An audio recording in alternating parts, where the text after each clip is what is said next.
Hi, I wanted to go over an example of how to carry out an analysis of the relationship between a quantitative and categorical variable. One of the problems at the end of 2.4 is this problem 2.159. Examine a relationship in U.S. states. Exercise 2.149 examines the relationship between the region of the country and level of physical activity of the population of U.S. states. From the U.S. states data set, examine a different relationship between a categorical variable and a quantitative variable. Select one of each type of variable and use technology to create side-by-side box plots to examine the relationship between the variables. State which two variables you are using and describe what you see in the box plots. In addition, use technology R to compute comparative summary statistics and compare means and standard deviations for the different groups. Alright, so I have a script here that I'll share along with the lesson. Example 2.159. So let's take a look.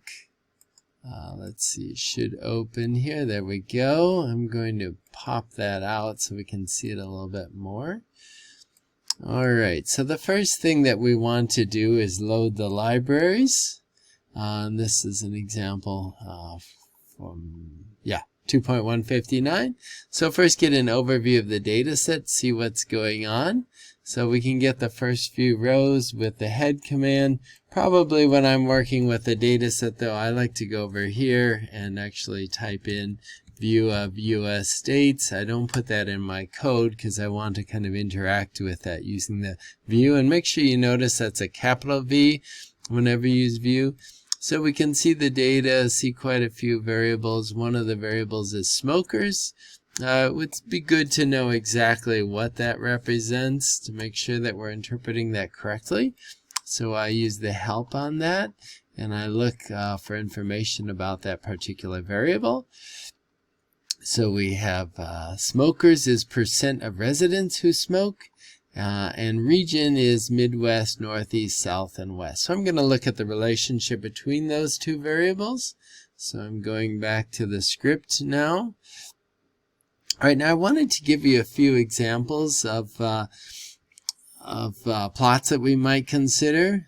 So first, there's the box plot, and I made a horizontal box plot just for space consideration. So there is also a command called box plot with an H at the end.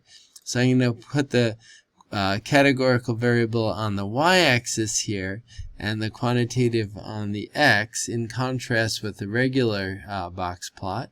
And so I just ran that line. And we get region on the Y, on the X, percent her smoke, because I added an X label specification, X lab equals. Alright, so I see the box plot showing the interquartile range, the extremes. We see one particularly low value in the West, so we might want to explore that. We'll take a quick look at that right now. I'm going to go over, notice that this is the lowest overall. So there are ways that you can programmatically get at particular cases. We're not going to do that as much in this class. I do a little bit of that in the data science class where you're accessing it more directly. Here though, I'm going to use this view command and see if I click here, I can sort increasing or decreasing. So we see that Utah is the state with the lowest by far, or at least the lowest among the western states, and in fact lowest overall for smoking. And that may be related to religious considerations. Alright, so then let's see, we can go ahead and run the histogram and notice the format of that. Region tilde dot is going to put region on the y-axis here. So when we run this, and I'm going to run that, you can use here, I tend to use key combinations, but run selected lines would be Control Enter or Command Enter, depending on whether using Windows or Mac. Alright, so here's the histogram of these, and so we have these down the side. So this is similar to the box plot, but we're seeing some more detail. Similarly, we could do this with the dot plot. So I'm going to run this line, and you get a similar picture here. Right, so we see higher levels for the South and the Midwest, lower levels for the Northeast and in the West. probably lowest centered here in the west. We can go back and access each of these separately without knitting, just in this interactive kind of situation or mode here within the RMD file.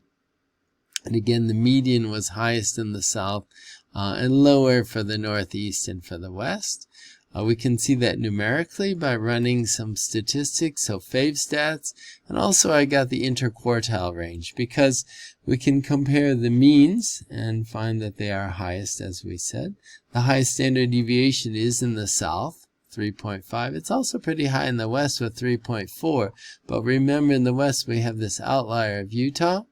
So when we look at the interquartile range, which is resistant, we see the highest interquartile range by far is in the south, but lower in the other regions.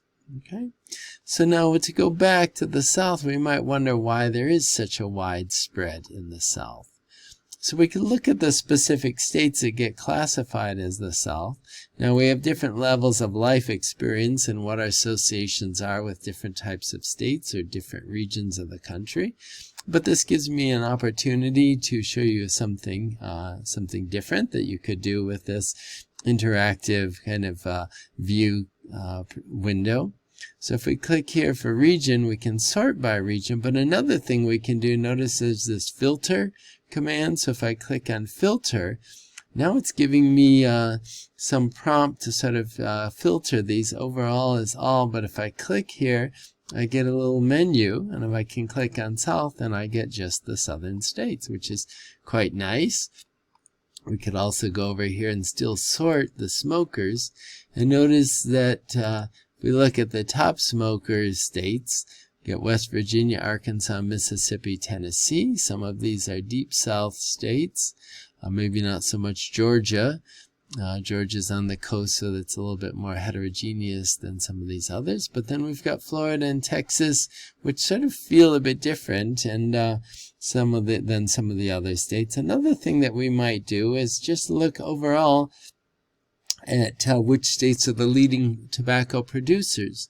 So there are many places that you can get that sort of information on the web. So I just got one location of that where it shows the last few years in terms of tobacco producing, and we see North Carolina, Kentucky, Virginia, Tennessee are some of the highest. And we see consumption in some of those states also being high. Not necessarily the very highest, but they show up. Not in the South necessarily, right? Some of these are southern states, but North Carolina shows up somewhere in the middle.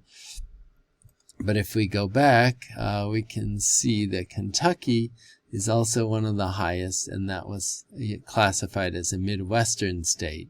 So some of this tends to be due to the classification as either South or Midwest. All right, so to summarize, I wrote a few comments here. The mean percent under the numerical statistics is highest in the South and Midwest, lowest in the Midwest and Northeast. The spread as measured by the standard deviation is greatest in the South, indicating more heterogeneity of those states. Note that the IQR is much greater in the South. As I mentioned before, the IQR was 5.3 for the South than the other regions. This was also apparent in the box plot up above. So overall, the incidence of smoking is highest in the South, lowest in the Northeast, I suppose I could have spelled that correctly, and West. Variability within regions is considerable. Further investigation suggests smoking tends to be higher in states that produce large amounts of tobacco, but that's not universally true. All right, so hopefully this helps to think about and carry out this type of analysis, and thanks for listening.